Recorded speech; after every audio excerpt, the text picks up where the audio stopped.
दोस्तों, कभी कभी हमारा मन बेकार की बातों में उलझा रहता है। दूसरों ने क्या कहा, उसने मेरे बारे में क्या सोचा, वह मेरे बारे में बहुत बुरा सोचता है, इत्यादि बातों से हम अपने आप को हमेशा दुखी करते रहते हैं। इन्हीं बातों में हमारा मन हमेशा घिरा रहता है और एक समय ऐसा आता है कि हम मानसिक रूप से बीमार होने लगते हैं और हमें पता तक नहीं चलता। तो दोस्तों, आज की हमारी कहानी ऐसे ही लोगों के लिए है। इस कहानी को अंत तक सुनिए, इससे आपको कुछ न कुछ सीखने को अवश्य मिलेगा। एक बार एक वृक्ष के नीचे एक बौद्ध भिक्षु विश्राम कर रहे थे। उनके पास उसी समय एक राजकुमार आते हैं और बोलते हैं, बौद्ध महाराज, मैं आपके पास अपनी समस्या लेकर आया हूँ। कृपया आप मेरी समस्या का समाधान करें। बौद्ध भिक्षु उठकर बैठ जाते हैं और मुस्कुराकर बोलते हैं, कहो राजकुमार, क्या परेशानी है तुमको? तो राजकुमार कहते हैं, भिक्षु महाराज, मैं जब भी ध्यान लगाना चाहता हूँ, अपने मन को एकाग्रचित करना चाहता हूँ, तो मेरा मन अशांत रहता है। दुनिया भर के विचार मेरे मन में आकर मुझको परेशान करने लगते हैं और फिर मैं समस्या से ग्रस्त हो जाता हूँ। अब आप ही बताएं, मैं अपने मन को कैसे एकाग्र करूं, कैसे योग साधना कर सकूं, क्योंकि मैं सांसारिक जीवन के मोह माया से बहुत परेशान हो चुका हूं। मैं थोड़ा शांति चाहता हूं, लेकिन मेरा मन शांत हो ही नहीं पाता। अब आप ही मेरी समस्या का समाधान कर सकते हैं। तो बौद्ध भिक्षु राजकुमार की बात को सुनकर मुस्कुराते हैं और बोलते हैं, राजन, हम अक्सर बेकार की बातों में अपना समय नष्ट करते रहते हैं। किसी ने मेरे बारे में क्या कहा, वह मेरी मदद क्यों नहीं करता, यही सब सोच सोच कर हम अपने मन को दुखी करते हैं। और आपको भी देखकर यही लगता है कि आपने अपने मन को बिल्कुल फ्री छोड़ दिया है। दुनिया भर के विचार आपके मन में भर जाते हैं और आपका मन अशांत रहता है, बिल्कुल भी खाली नहीं हो पाता है। हमारे गुरु गौतम बुद्ध की 4 कही गई बातें मैं आपको बताता हूँ। अगर आपने उन उपायों को कर लिया तो आपका मन बिल्कुल शांत हो जाएगा। आप जब चाहे अपने मन को योग साधना में लगा सकते हैं। तो राजकुमार कहते हैं, बौद्ध महाराज, आप शीघ्र ही मुझे उन उपायों को बताइए ताकि मैं अपनी समस्याओं से मुक्ति पा सकूं। बौद्ध भिक्षु कहते हैं, ध्यान से इस बात को सुनना। पहला उपाय यह है कि तुम्हारे बारे में कौन क्या सोचता है, क्या कहता है, क्या करता है, यह सब सोचना छोड़ दो। आप दूसरों की मन की बातों को पढ़ना बंद कर दो। आप केवल खुद के बारे में सोचो, खुद की चिंता करो, खुद को पढ़ो, ना कि दूसरे की मन की बात को पढ़ो, क्योंकि ऐसा करने से तुम ही दुखी होगे।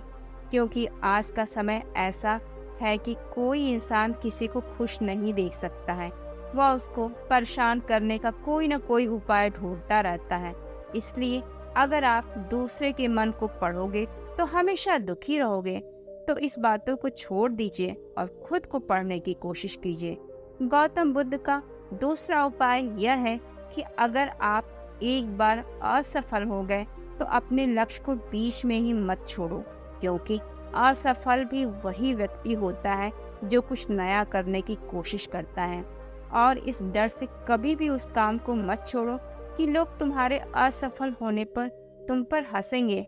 बिल्कुल नहीं, असफल होना भी बहुत जरूरी है, क्योंकि असफल इंसान के अंदर धैर्य और विनम्र की भावना ज्यादा होती है एक सफल इंसान की तुलना में।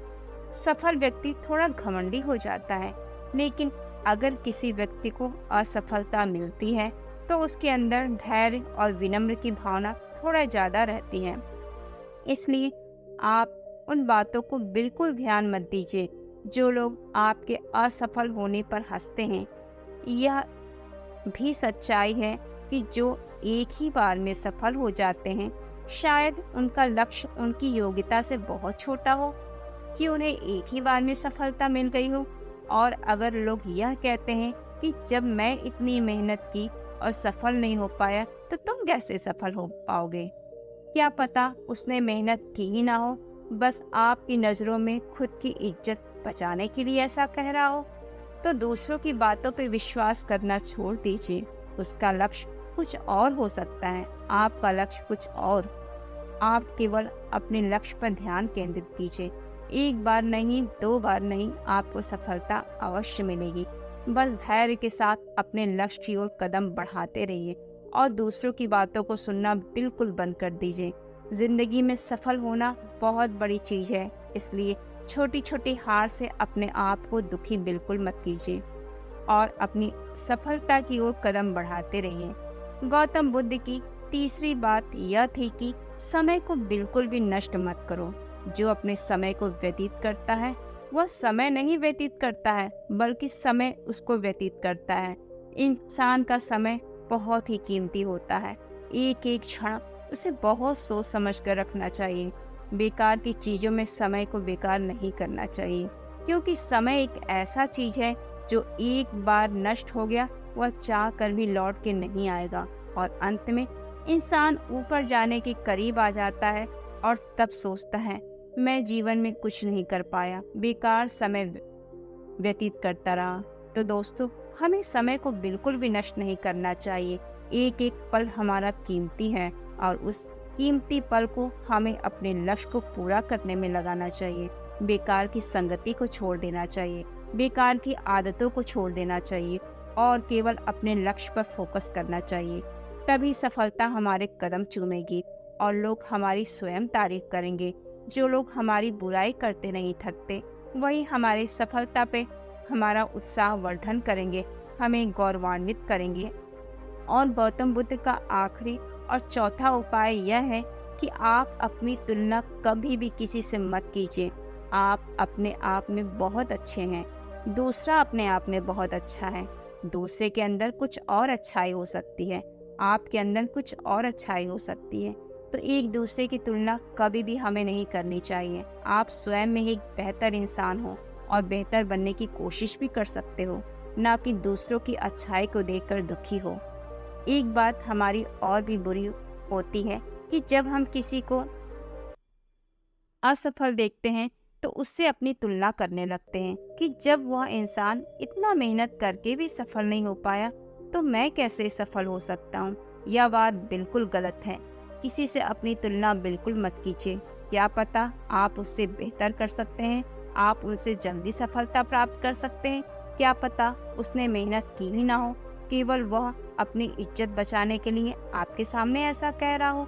तो दूसरे क्या कह रहे हैं, क्या कर रहे हैं, इसके बारे में सोचना बिल्कुल बंद कर दीजिए और अपनी तुलना किसी और से कभी मत कीजिए, क्योंकि ईश्वर ने जिसको भी बनाया है कुछ सोचकर ही बनाया होगा और हर व्यक्ति में कुछ न कुछ खास गुण जरूर दिए होंगे और इसी खूबी की वजह से वह अपने आप को साबित कर सकता है, अपने लक्ष्य को प्राप्त करने में मेहनत कर सकता है। इन चारों उपायों को कहकर बौद्ध भिक्षु बिल्कुल शांत हो जाते हैं। राजकुमार भी उनकी बातों को लगातार ध्यान से सुन रहे थे और अंत में उनको प्रणाम करते हैं और कहते हैं, आपकी सारी बातों को मैं समझ गया हूँ। अब मेरा मन शांत हो सकता है, मैं अपने मन को शांत कर सकता हूँ। आपका बहुत बहुत धन्यवाद जो आपने मेरी समस्या का समाधान बता दिया। ऐसा कहकर वह राजकुमार वहाँ से चला जाता है। तो दोस्तों, गौतम बुद्ध की यह 4 उपाय अगर हम अपने जीवन में उतार लें तो हमारा जीवन एक बहुत ही अच्छी दिशा में जा सकता है। हम सफलता की ओर कदम बढ़ा सकते हैं, हमारा जीवन बहुत खुशहाल हो सकता है। अगर आपको हमारी कहानी पसंद आई हो तो इसे ज़्यादा से ज़्यादा लोगों को शेयर कीजिए, लाइक कीजिए, सब्सक्राइब कीजिए, ताकि ऐसी ही कहानी लेकर हम आपके सामने उपस्थित होते रहें। हमारी कहानी में अंत तक बने रहने के लिए आपका दिल से धन्यवाद। नमो बुद्धाय।